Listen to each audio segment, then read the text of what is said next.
Forget what you think you know about winter. There's no festive cheer or cozy fireplaces here. This is a journey into the true, brutal reality of winter in the Middle Ages, a time when survival wasn't a choice, but a daily battle against cold, hunger, and despair. This is not a story of knights and kings, but of ordinary people and the extraordinary measures they took just to see the spring. Tonight, we're heading back, not to warm castles or candlelit feasts, but to smoke-filled huts and frozen earth. This is winter in the Middle Ages, the real one. No glory, no armor, just peasants doing their best to survive months of cold, hunger, and silence. Snow drifted through the roof, bread turned to stone, wolves came closer, and every day you got up and did it all again. You don't need a calendar to know when winter's coming, you feel it in your bones first. They stiffen like yesterday's bread. Then, the sky goes from blue to a kind of reluctant gray. Finally, the animals start looking at you with quiet suspicion, as if they know something you don't. And they usually do. Autumn doesn't end, it retreats slowly. Leaves fall, sure, but it's not just that. It's the way the wind changes direction, slipping through the gaps in the cottage like an uninvited guest, poking around to find where the warmth lives and evicting it. The chickens grow quieter, the dog stops barking at the wind and begins listening to it instead. That's how you know it's nearly time. The sun, when it shows up at all, feels thin, as if it's forgotten how to be warm. Everyone walks just a bit faster, not because they're in a hurry but because standing still hurts more now. There's no grand announcement or snowstorm with a flourish. Winter arrives like a debt, quietly and with a great deal of consequence. The first task is always denial. You pretend the cold is temporary, nothing more than a chill. You wear the same tunic you wore in October, but now with a cloak that's more holes than fabric. You tell yourself you'll mend it, but you won't. Not because you're lazy, but because the needle's bent, the thread has run out, and your fingers are too numb to hold either. We talk a lot about preparation, as if we were always ready. But let's be honest, most winters arrive when we're not quite finished with autumn. There's always a corner of the roof you meant to fix, or would you meant to chop, or something still left in the garden that didn't get dried, salted, or stored in time. Still, you do what you can.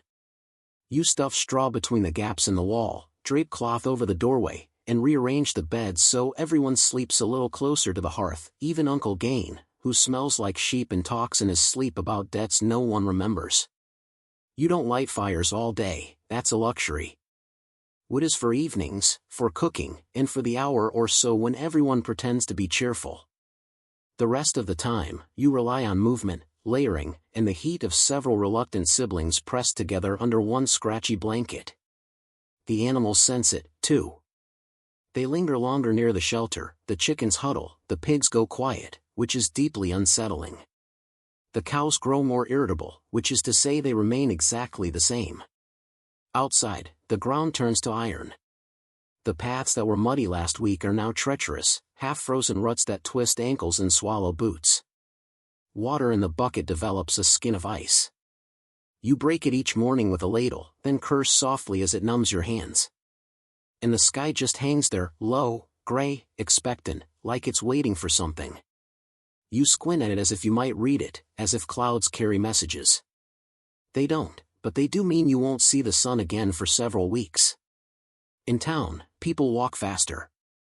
They speak in shorter sentences, and jokes dry up, no one is in the mood. Even the church sermons get a little darker.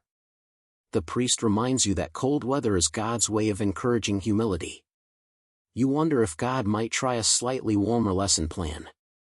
And then, one morning, it happens, snow. Not a blizzard, not yet, just a dusting like flowers spilled across the fields.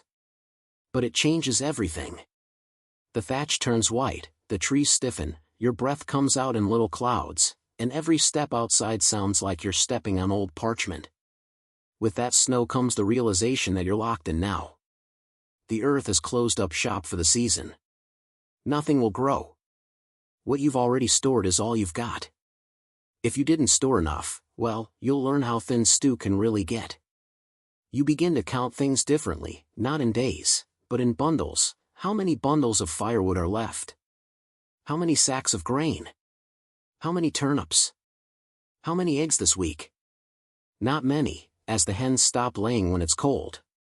They prefer to huddle near the fire, just like everyone else. You keep yourself busy, even if nothing feels productive. You mend clothes, scrape pans, and stir ashes, hoping a warm coal is hiding underneath. If there's time, and there often is, you spin wool. It's not just for making cloth, it's for keeping your hand moving and your mind occupied. Too much quiet, and your thoughts start getting ideas. The animals aren't just company, they're cohabitants. The warmer ones are invited inside, not all at once. There are boundaries after all, but enough to turn the house into a communal stew of smells, sounds, and shared body heat. You get used to waking up with a goat breathing on your neck. Well, maybe not used to it, but you stop fighting it. Evenings are the worst. The sun disappears too early, and the darkness arrives like it's angry about something. Candles are expensive, and tallow lamps are smoky. You sit near the fire, if there's one going, and you listen to stories, to the wind, and to the way the wood pops when it burns. Sometimes someone gets it in their head to tell a ghost story. This always seems like a good idea until you realize you have to walk across the freezing yard to use the privy afterward. You run, you try not to trip, and you definitely don't look into the shadows. And yet, winter isn't all misery. There's a rhythm to it, a kind of bitter predictability. You know the chores, you know the limits, and there's a strange camaraderie in knowing everyone else is miserable, too. You learn to find comfort in small victories, warm feet for 5 minutes, a stew that tastes slightly less like despair, a day without wind cutting through the cracks in the wall. You celebrate quietly because the moment you laugh too loud, someone will remind you, we've only just begun. Historically, we peasants didn't fare too well in winters. The Little Ice Age, starting around the 14th century, brought harsher, longer winters across Europe. Rivers froze, crops failed. In some years, the Rhine froze solid for months, and markets were held right on the ice. Yes, people shopped on frozen rivers until the ice decided otherwise. In particularly bad years, like 1315 to 1317, rain ruined crops for seasons. It wasn't just cold, it was famine, with up to 30 million people affected.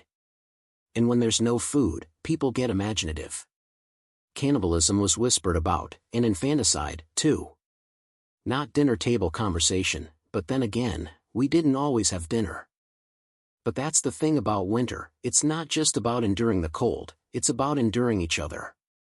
A family of 6, 3 goats, 2 chickens, and a bucket of salted fish sharing 20 square feet of living space, that's a social experiment with no exit.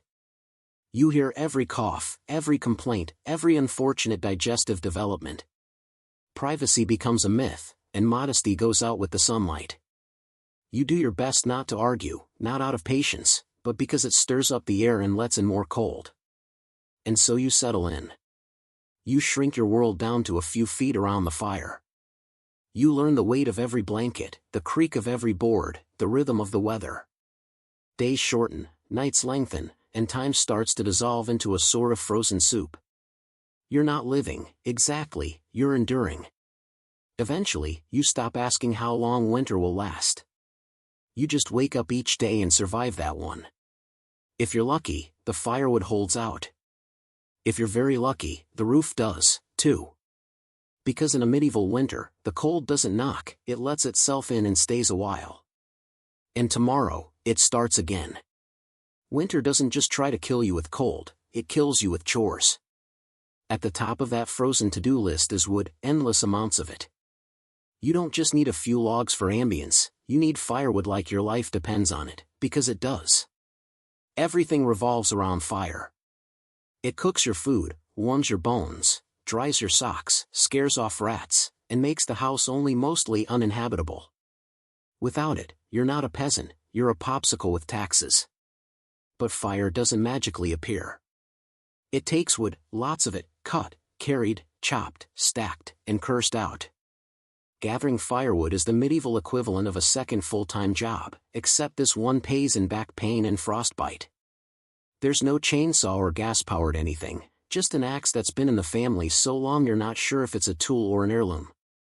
The handle's cracked, the blade is blunt, but it's still better than using your hands, which, let's face it, you probably will anyway once the axe gets stuck in the third log.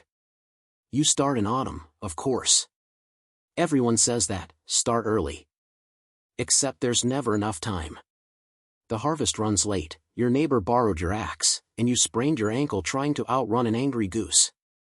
So here you are in December, swinging steel at a tree like it insulted your mother, praying it falls in the right direction.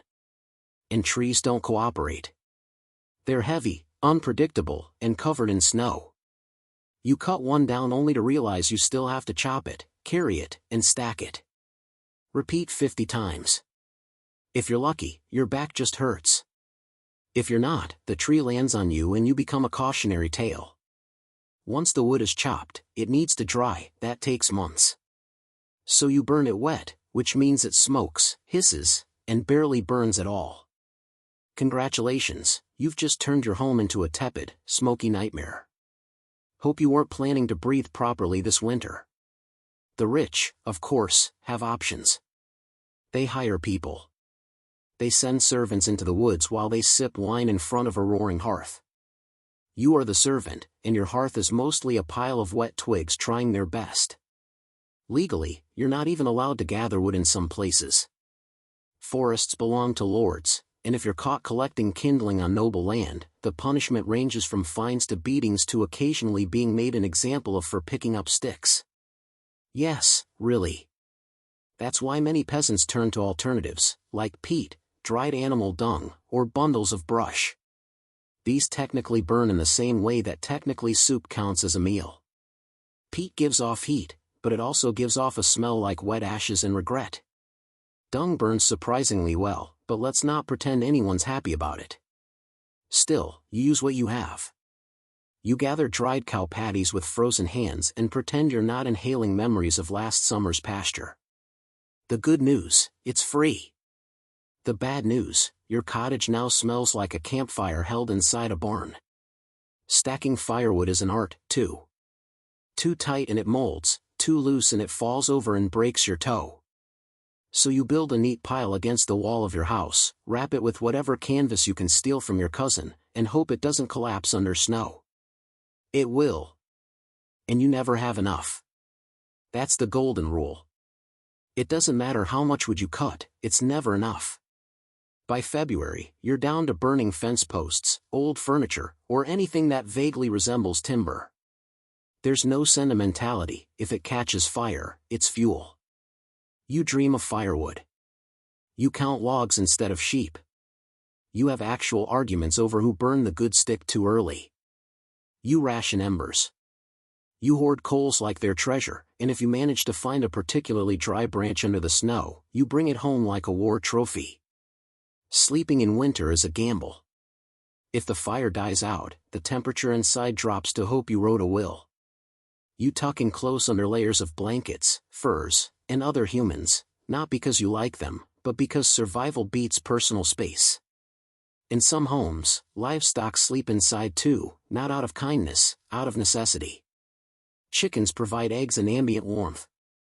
Pigs are radiators with hooves. Cows are basically space heaters that moo.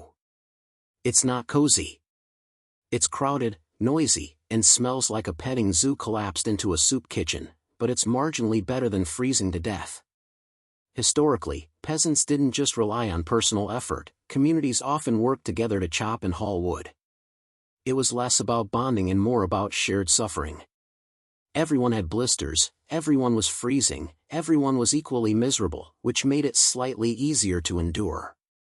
In some regions, people used wood-saving tricks. Clay ovens were shared, and communal fires were maintained all day. You'd take turns baking bread in the village oven, all while pretending not to notice how warm Agnes's house always seemed to be. Suspiciously warm, in fact. Women and children gathered kindling, not because it was easier, but because that's just how the labor got divided. If you were small and had fingers, you were sent to the woods with a basket and told not to come back empty. What you returned with might have been twigs, might have been pine cones. Either way, you contributed. And then there's chopping itself, a deeply medieval kind of misery. Your gloves, if you have them, are soaked through in minutes. Your fingers go numb, the axe slips, the wood splits wrong, something hits your shin. You yell, not because it helps, but because that's all you've got left. By midwinter, the ground's too hard to chop into, your hands have more splinters than skin, and you still haven't figured out where half your woodpile disappeared to. Spoiler, your neighbor borrowed it again. And yet, you keep going because fire is non-negotiable. It's warmth, it's food, it's the difference between making it to spring or becoming the reason your cottage smells even worse. When you sit by the fire at night, tired, sore, and lightly smoked, you feel something like peace. Not comfort, just the absence of immediate doom, which in the Middle Ages is as close as you're going to get. Of course, some winters are worse than others. You remember the bad ones by name, the winter of '43, when the roof collapsed, or the long freeze, when the river turned to stone and everyone tried ice skating in wooden shoes. Some didn't make it. A few froze, a few just left and never came back. You stop asking questions after a while. The firewood dwindles, the wind whistles. You find yourself eyeing furniture a little differently. That stool you never liked suddenly looks flammable. Sentiment gives way to survival. If it burns, it's valuable. Eventually, the fall comes. The snow retreats like a tired thief, the mud returns, your boots vanish somewhere in it. But you made it. You survived another medieval winter without running out of wood, without freezing to death, and without strangling your cousin for stealing your best log. That's the victory, no medals, no parade, just frostbitten fingers, a permanent smoke smell, and the deeply satisfying knowledge that you're not a popsicle, not this year, anyway. And the next morning, you do it all over again, because even as spring edges closer, the cold lingers, the chores never stop, and the fire, that fickle, flickering little god, always wants more. More wood, more sweat, more of you. And you give it, because in the end, it's not about comfort, it's about survival. One splinter at a time. And tomorrow, same routine, chop, stack, burn, freeze, repeat. You don't beat winter. You survive it. You don't need a calendar to know it's winter, your stomach tells you first. It's not hunger in the modern sense, that gentle rumble that reminds you to check the fridge. It's deeper, angrier, the kind of emptiness that makes you stare at bark and wonder, could I stew that? Food in a medieval winter is like firewood, always running out, never easy to get, and guaranteed to cause arguments. You don't plan meals, you ration them, you stretch them. You look at 3 shriveled turnips and call it a feast. You start with what you've stored, grains mostly, barley, rye, oats. Wheat if you're rich or stealing from someone who is. You keep them in sacks, barrels, or anything that keeps out rats, which is nothing. The rats always find a way, they're like furry tax collectors with teeth. Most of your meals revolve around pottage, the medieval mystery stew. It's not so much a recipe as a lifelong experiment. You throw in whatever's edible and hope it doesn't kill you, root vegetables, dried beans, wilted greens, maybe a strip of dried pork if you've got royal connections or a generous neighbor. It simmers for days, sometimes weeks. New ingredients are just added to the pot, old ones never quite leave. It tastes like boiled earth with a hint of onion and regret. You eat it anyway, every day, twice a day if you're lucky, not because you like it, but because it's there. And in winter, that's enough. Meat is rare.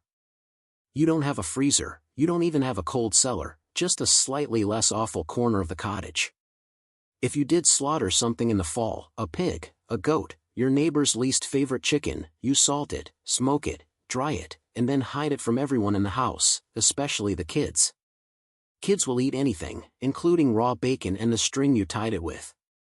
Sometimes you fish, if the river isn't frozen, if the ice isn't too thick, and if you haven't already burned your fishing rod for kindling.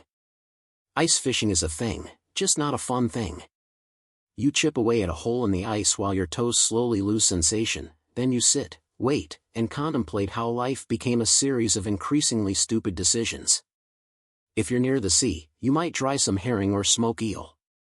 It's nutritious, it's long-lasting, and it tastes exactly how it sounds.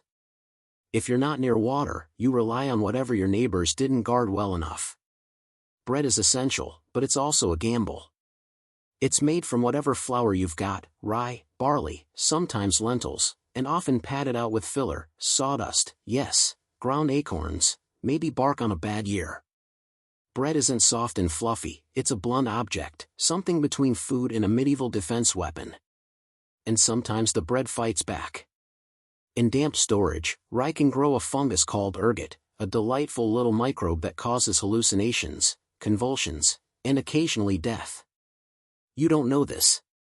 All you know is that the bread makes you see colors, scream at clouds, and possibly become a religious visionary or a witch, depending on who's watching. Dairy helps if you have animals that haven't frozen, wandered off, or been eaten.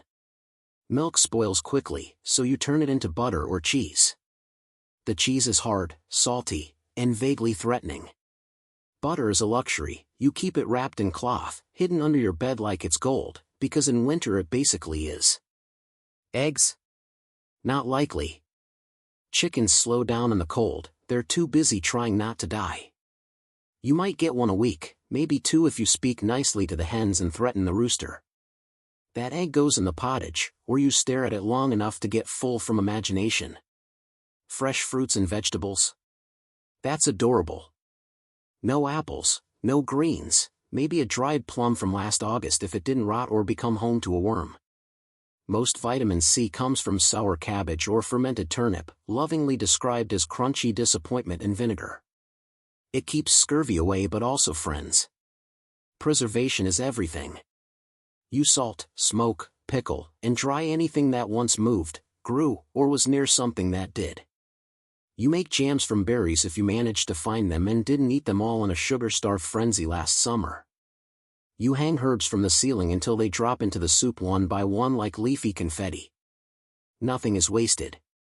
Bones are boiled twice, the fat is saved, even the ashes from the fire end up in soap or used to scrub pots. If someone throws away food, you question their sanity, or you marry them, because clearly they're wealthy enough to waste things. And then there's hunger itself. Not mild hunger, not I skipped lunch hunger, but the kind that makes you feel your stomach rubbing against your spine, the kind that makes you chew slowly, not for flavor, but to make it last.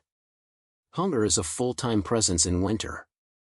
It sits with you, watches you cook, comments on your portions, judges your neighbor's squirrel stew, and says, "Actually, that looks all right." There's a rhythm to it. You wake up hungry, you go to bed still hungry. You learn to live with the gnawing feeling like a mouse chewing inside your belly. Eventually you stop noticing, until you smell stew from a neighbor's hut and immediately consider selling a sibling. Even the better-off peasants don't eat well, they just eat slightly more of the same bland, mealy disappointment. Occasionally someone manages a real treat, honeycomb, fresh apple slices, a slice of salted beef the size of a coin. It's a celebration, not for the flavor, but for the reminder that life isn't always awful. And then come the lean years, the bad harvests, the crop failures. You remember the winter of 1316, or at least the stories. Heavy rains drowned the fields, rot set in, grain yields collapsed, livestock starved. Entire villages went hungry. They call it the Great Famine, not for dramatic flair, but because it really was that bad.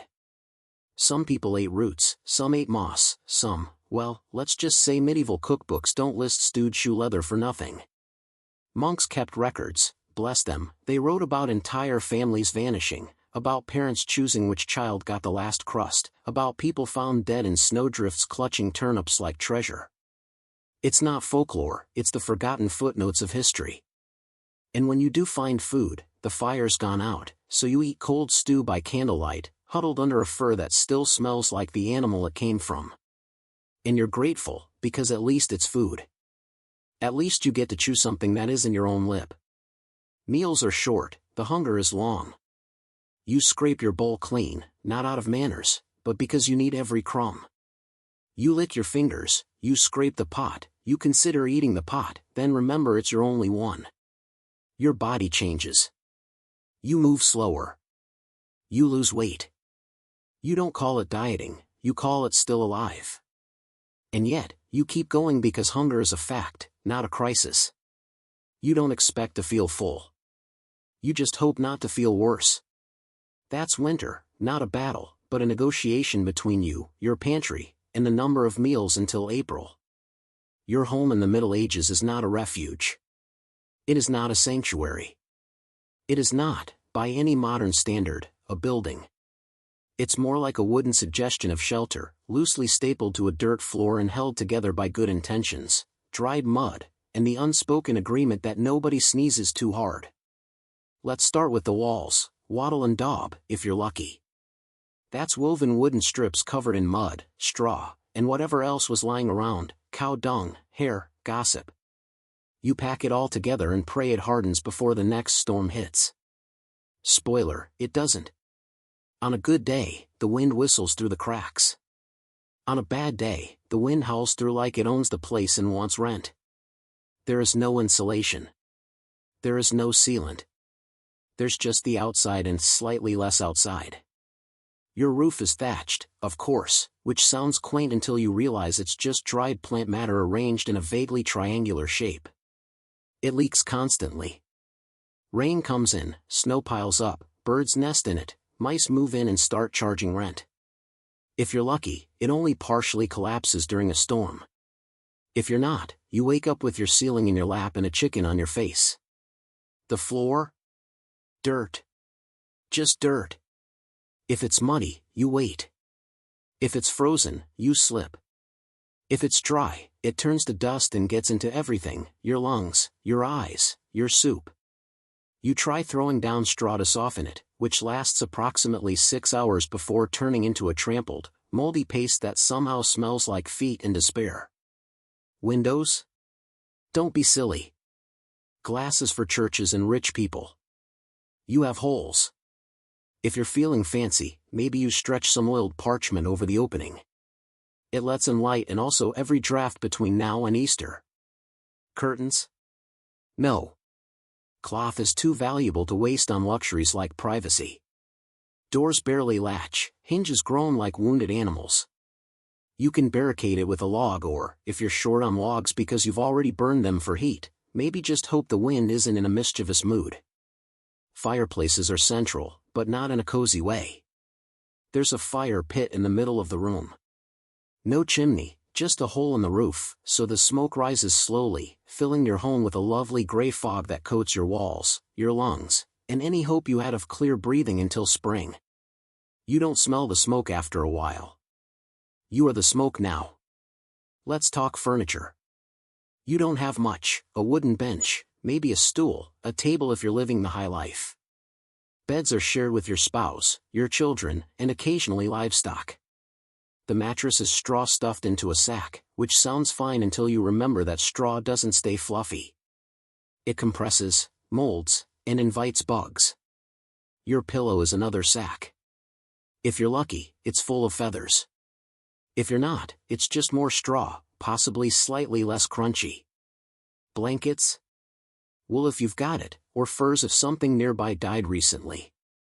Most nights you sleep in your clothes, under everything you own, hoping body heat plus faith equals survival. And if your fire dies out overnight, you wake up frozen in your own breath cloud, questioning every decision that led to this point. Heating the place is a challenge.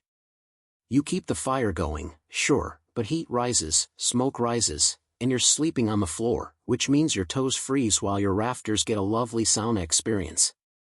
Stones around the hearth help, they absorb heat and release it slowly, but only if you have enough fuel to make them warm in the first place. You seal up cracks with moss, cloth, or mud. It doesn't work. The wind finds a way, it always finds a way. There are days when you swear the air inside is colder than the air outside, and you do something about it, but your fingers are too numb to untie your cloak. Lighting is another delight. You've got tallow candles, which drip, sputter, and reek of beef fat, or rush lights, reeds dipped in animal grease, which burn like someone tried to weaponize a salad. The smoke from these mingles with the hearth smoke until the whole room is a low-hanging haze of medieval asthma triggers. And let's not forget the noise. Thin walls mean you hear everything, the wind, the livestock, your neighbor sneezing, your own stomach growling back at you like it's filing a complaint. Privacy? A myth. Solitude? Only if you walk into the forest and don't come back. Of course, it's not just people living here. Your cottage shares space with animals. Chickens nest in corners, a goat sleeps under the table. If you've got a cow, she lives in the lean-to attached to the wall, unless it's too cold, in which case she joins you in the main room. There is no such thing as indoor and outdoor. There is only not dead from the cold. This makes the house warmer, slightly. It also makes it louder, messier, and smell like a barn that recently lost a bet. You sweep the floors, but the dirt just rearranges itself. The straw bedding smells like old milk, and if a chicken decides to lay an egg next to your head in the middle of the night, you say thank you and try to fall back asleep before it poops on your blanket. Your roof also houses guests, birds, rats, insects. The thatch is thick enough for nesting, which means come spring you'll hear the pitter-patter of tiny feet above you at all hours. Sometimes they fall in. It's normal. You scream, the rat screams, and then you both pretend it never happened. Maintenance is constant. Daub cracks, rafters bend, doors sag, the wind tears the roof.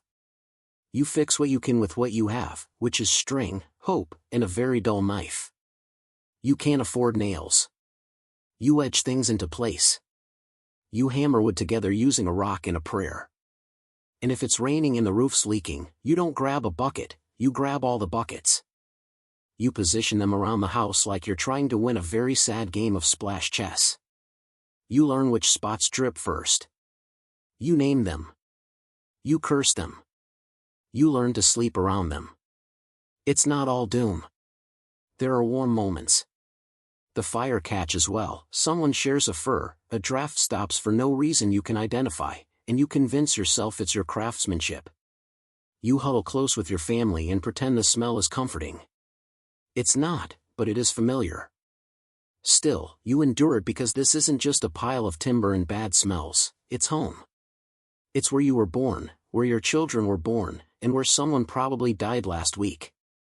You patch it, you sweep it, you whisper to it in winter like it's a sick relative, just hold on a little longer. You don't compare it to a castle, you compare it to not freezing to death. And by that measure, it's doing fine. Some wealthier peasants whitewash the walls, not for luxury, but for lice. The lime kills bugs, a fresh coat every year keeps the walls bright and the infestations mostly cosmetic. You think about doing it. You even collect the lime. But then the firewood runs out again. You hang herbs to make the air smell nicer. They dry out, crumble, and fall into your soup. You eat them anyway. The taste is weird, but you tell yourself it's seasoning. It's not. And every so often, you dream of a second room, of a wooden floor, of a roof that doesn't make you flinch every time a breeze picks up. You don't expect it.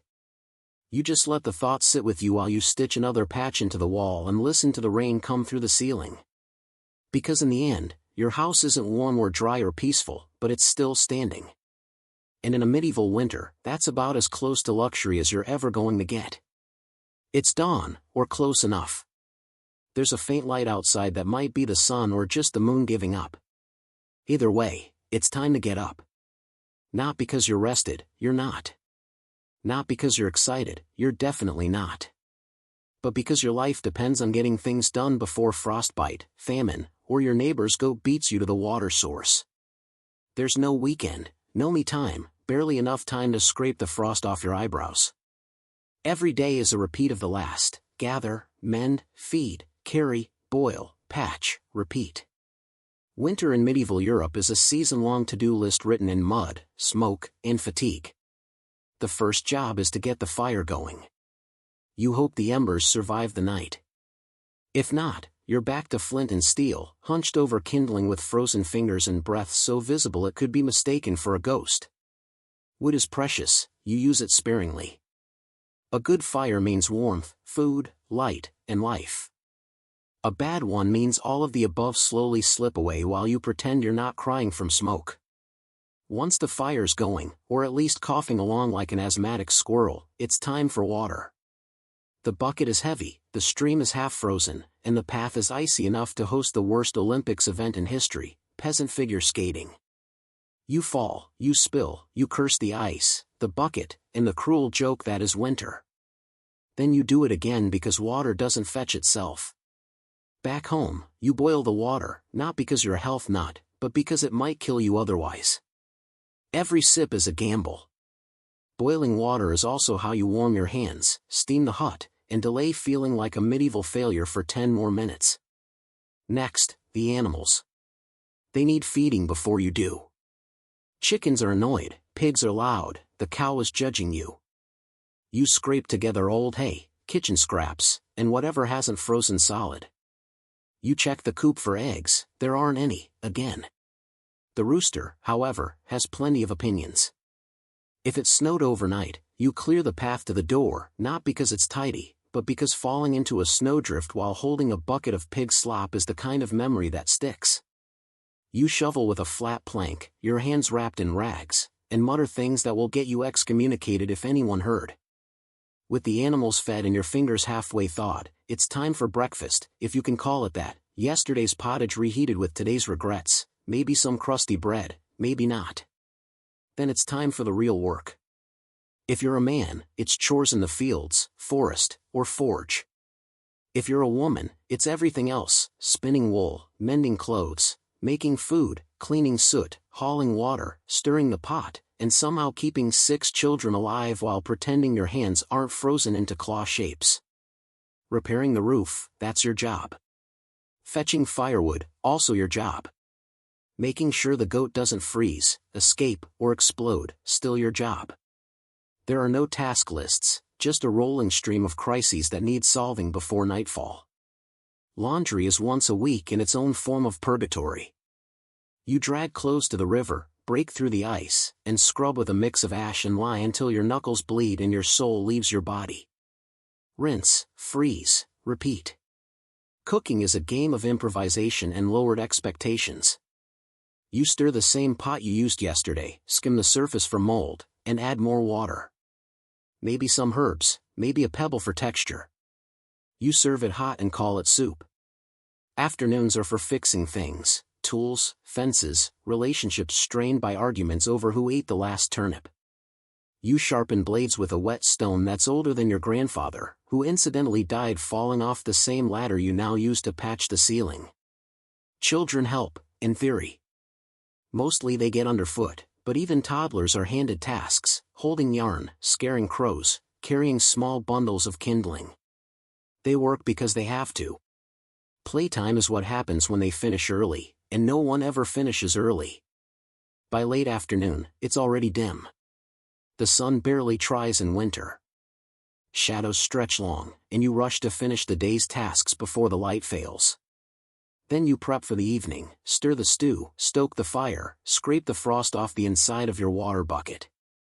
You change into warmer clothes, which are the exact same clothes but with one more layer of sadness. Dinner arrives, such as it is, a bit of stew, some bread, a communal mug of weak ale or water that's been boiled 3 times just to make it less deadly. You sit near the hearth, not too close, sparks, not too far, frostbite. You eat fast, the warmth fades quickly. Afterward, there's no winding down. You're still spinning thread, mending socks, patching cloaks, scraping soot. Children sleep near the fire in a tangle of limbs and snoring. Adults stay up, not for leisure, but because the fire needs tending and tomorrow's firewood needs hauling. If you're lucky, there's a song someone sings softly while spinning or shelling peas. It's not joyful, but it is comfort, a reminder that life still exists outside the labor, just barely. Night falls early. You lay down in the same clothes, under the same damp blanket, on the same straw mattress. You listen to the wind rattle the shutters, you hear the goat fart in its sleep. You hope the roof holds. You hope tomorrow is warmer, or at least not worse. You fall asleep mid-thought, not because you're calm, but because exhaustion is the only lullaby you can afford. The rhythm of winter life is monotony with stakes. You don't do chores to feel productive, you do them because not doing them means someone doesn't eat, doesn't warm up, doesn't make it through February. The margin for error is microscopic. A torn cloak, a lost hat, a broken tool, all potential disasters. Every task, no matter how small, hums with quiet urgency. And still, you keep going, because you must. Because no one else is going to haul that water, mend that wool, feed that goat, or boil that gray, slightly suspicious stew. This is your life. This is your winter. And the chore never ends.